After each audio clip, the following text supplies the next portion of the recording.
Mbote na bandeko balandi nyonso ya Voice TV officiel. Mbote na bino bisika nyonso bozali. J'espère que tout le monde aza bien. Biso toza bien ngolo na nzambe azobatela. Merci na bino nyonso nde bozwaka ton na bino ya kotala belima na biso. Nzambe na lola apambola bino. Na souhaiter la bienvenue na ba nouveaux abonnés. Merci na ba visiteurs et merci na bino nyonso. Ndeko soko za non abonné na kati ya chaîne na biso te, na pesi yo quelques secondes o s'abonner na chaîne na biso et quelques secondes ya ko liker vidéo eza gratuit.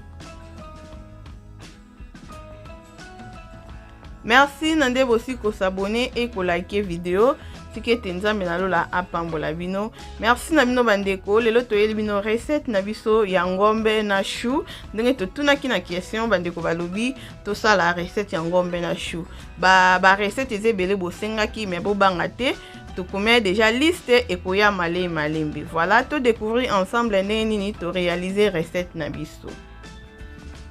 Voilà la famille pour na ko réaliser recette na biso oyo, toza na besoin ya ngombe. Ngombe na biso ndenge eza wana na sokoli yango déjà très bien. Toza na besoin ya ail na biso. Toza na besoin ya dembu ma tomate na biso ya fraîche. Toza na besoin tangawis na biso. Toza na besoin ya litungulu. Toza na besoin ya poivron na biso, to sel à vert. Et toza na besoin ya ndembi na biso.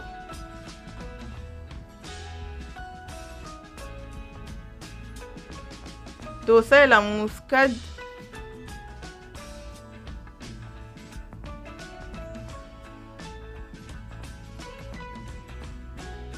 Tosa na besoin ya jimbo na biso.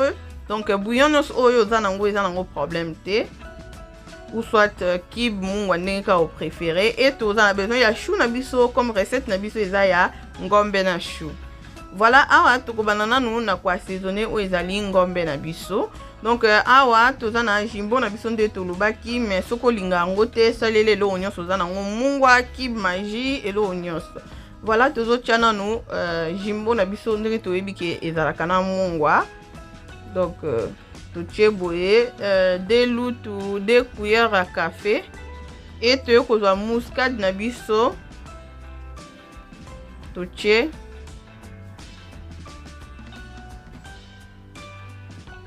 Donc ail na biso toujours râpé en haut.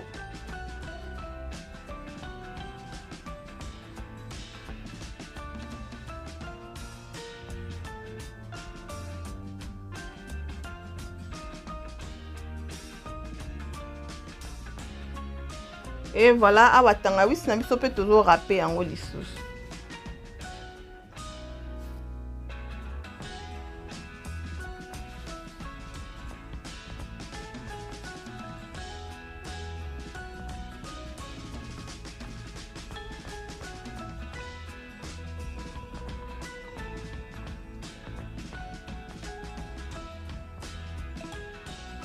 Et voilà, toko mélanger sikoyo biloko na biso o to utu ko tia likolo ngombe na biso to mélanger ngo pona ekota bien. Donc wana en attendant tozo mélanger ngombe na biso po épicer ekota bien. Donc ngai ngombe na nga eza partie moko o eza vraiment ba partie à pète. Donc eza ngombe ya makasi te nazo ke ko tia ngo na four directement. Donc tozo tia ngombe na biso na four. So pona ngana nazo éviter pena huile ezala vraiment ebele te mais soki oza na ngombe na eki eza ba partie ya makasi eloko osala o assaisonner yango otokisi yango mukie tango kotokisa yango soko moni ekomi na ndenge oyo sepelaka kolela okoki kokalinga ngo soko lingi tout comme poko kochango na four. Menga na tia nga mbala moko na four parce que ngombe na nga eza ngombe moko ya ba partie eza elemba donc eza ngombe moko ya makasi te. Non na assaisonner ngo e nazoki kotia yango na four directement. Donc nde na lobi soko moni ke ngombe na o eza ya makasi ou bien olinga vraiment misuni lemba makasi otokisi yango nanu o assaisonner otokisi tango aussi sa kotokisa.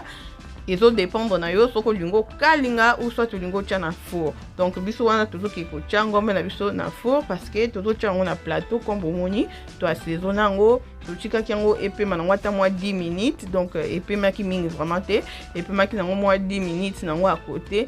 Est-ce que toujours classer ngo pour na to ki ko tia ngo na four na biso. Donc nde tolobi ça la choix, ça dépend pe ya ba partie ya ngombe oyo ozwi. Donc c'est ça.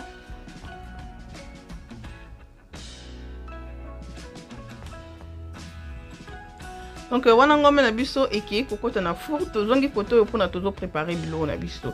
Awa toza na chou na biso ndenge tolobaki nde toyebi recette eza ya chou na ngombe, tozo râper chou na biso. Donc awa pe eza choix na yo moko ndeko. Soko lingi chou na yo ezala un peu moins minene, OK, na option ya kokata yango. Donc OK, na option ya kokata yango, ça dépend ndenge yo moko lingeli. Ngai na préféré ko râper yango pona ebima moins mike. Donc c'est ça, mais soko lingi za moins minene okati na yo. Donc ils en ont pas problème te.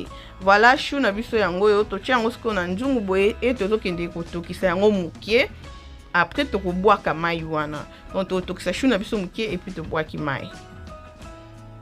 Voilà la famille, à ce que tozo préparer biloko na biso ba légumes na biso oyo tokosa nango recette oyo. Donc juste tozo sala oyo moi bozo senga biso ba de comme bolo bifo la kisaka ko tozo bongisela ba épices, ba ingrédients, la kisaka ko tozo sokola. Donc tozo sala mukie pour vidéo pe ça vraiment mulai makasité. Mon tozo la kisa o tokoki. Voilà, tozo bongisa matungulu na biso.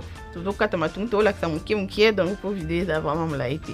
To sisi ko kata matungulu na biso bomonde to kata matungulu na biso et awa tozo ngisko tozo kata ndembi na biso.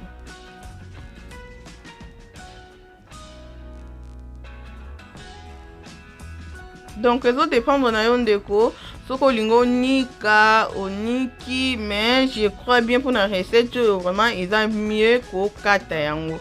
Voilà, to sisi ko kata na biso ndembi na biso to yesko ko kata poivron na biso to saleli ya vert, mais soko lingi o salela ya couleur okokino toujours ko salela oponi couleur oyo ekosepelisa. Voilà, donc awa nga nazo kata poivron nga pona bandeko oyo ba supportaka bambuma poivron te okoki toujours kolongola. Donc eza choix, ça la choix na yo eza mutu mususu. Donc ya ndenge mo mutu mususu asepela ne kolia ba koko bambuma na parce que ça la nangolo monte ya nde tolia mbuma tomate eza nde tolia mbuma pilipili. Donc ça la nangolo te, mais ce qui vraiment yo et dérange ka yo ndeko olongoli na yo pas de problème.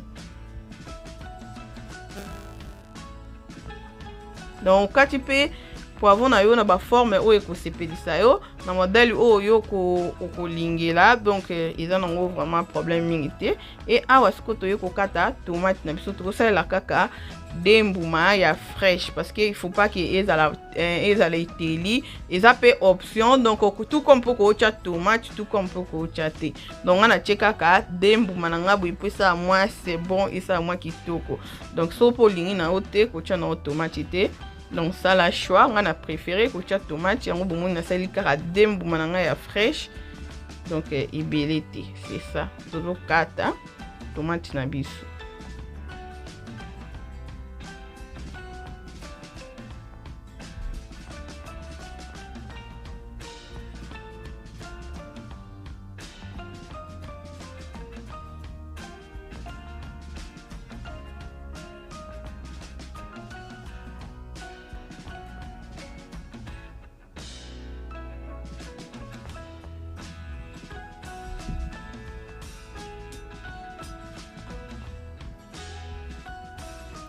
Voilà la famille, to sisi ko kata bilo na biso to placer yango nyonso na njungu na biso mbala moko.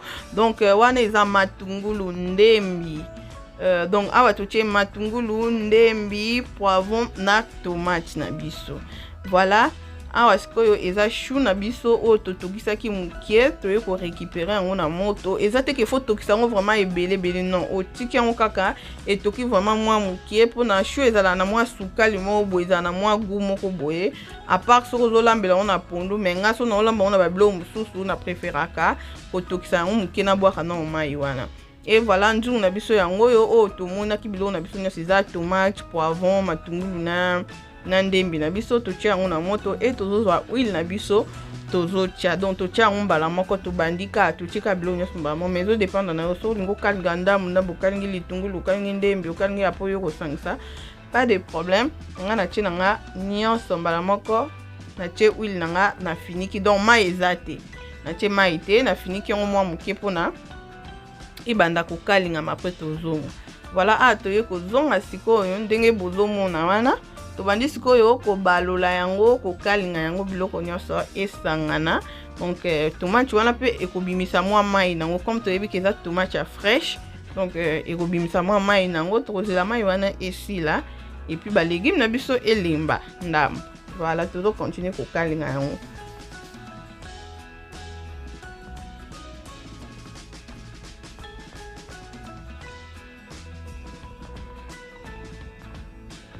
Donc eza nango recette moko eza vraiment difficile te, eza nango simple ya kosala yango, donc eza vraiment simple, eza nango difficile te. Esengi nango pe te ke biloko ebele te, esengi pe biloko ebele te, donc eza vraiment simple.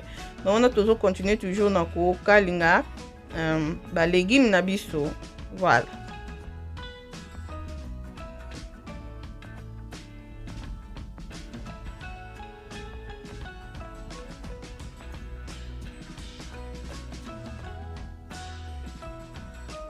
Donc awa sikoyo tozongi viande na biso tochaki yango na moto na four yango yo pomoni yango vraiment ndenge ebeli. Donc nde tolobaki soko olingi okalingi tomoni ba légumes na biso ndenge vraiment elimbi, donc changer na couleur.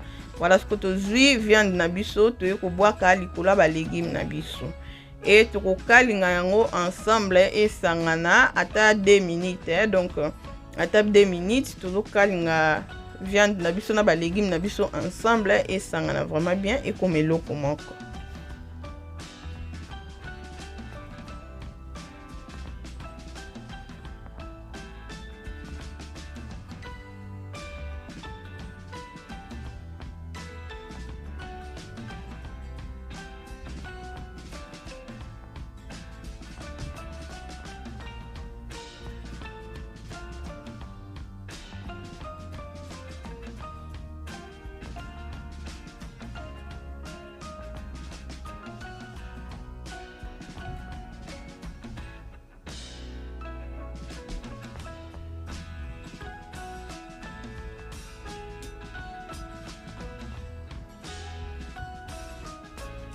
Donc après 2 minutes, bomoni biloko na biso ndenge esangani et tozongi sikoyo na chou na biso oyo totokisaki totikaki yango mai nango wana kiti toye sikoyo kotia yango likolo ya viande na biso na ba légumes na biso et tokobalola yango susu tokobalola yango pe ensemble.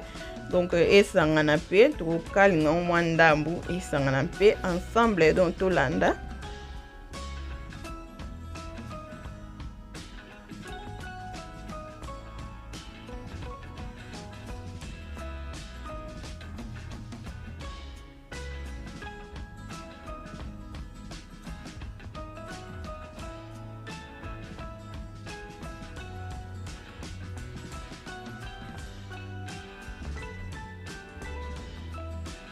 Voilà, wana bilo na biso esangani bien toye sikoyo kozwa mai na biso kotia mai ebele te ndeko parce que recette oyo esengi te ke ezala mai.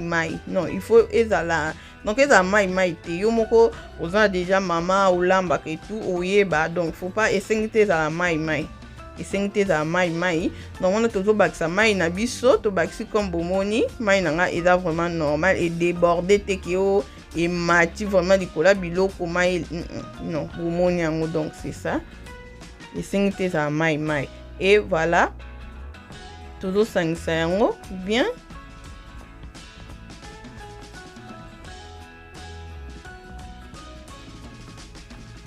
Et tokofinika yango tokotika yango, donc tokotika yango na moto ata pendant 30 minutes na moto moko normal, na moto moko donc moto makasi te ya malembe pete, donc moi katikati. Voilà, donc 30 minutes po ngombe nango eza nango ya makasi te, chou pe ezala nango vraiment makasi te et totokisaki yango déjà ndambo. Donc totika yango 30 minutes na moto moko ya katikati pona ebela bien esangana bien mai na biso pe ekita comme tolobi faut pas ezala mai. Donc eza recette moko faut pas ezala mai, ezala normal po mtu mtakoli yango na loso, mtakoli yango na makemba, mtakoli yango na fufu, donc ndenge yo moko olingeli kaka. Voilà recette na biso bomoni yango yo. Et résultat ya recette na biso ya ngombe na chou yango yo vraiment eza simple facile ya kosala bandeko. Donc c'est ça. Oliango ndenge eza beaucoup oliango na loso, oliango na kwanga, oliango na fufu, oliango na makemba otokisa. Donc eza vraiment kitoko, eza recette mo kitoko. Merci na bandeko o basenga ki biso babaki mama voice totuna ki question bandeko balobi ki bandeko mfu basenga ki tosala ngombe na chou ba recette eze belé o bandeko basenga ki mais bo banga te tokoya toujours malembe bokomona yango. Donc merci na bino nyonso soki vidéo esepeli sio aimez, partagez, commentez et que vous allez vraiment bien. Merci na ba visiteurs, merci na ba abonnés et merci na bino nyonso nzambe apambola bino. Bye bye.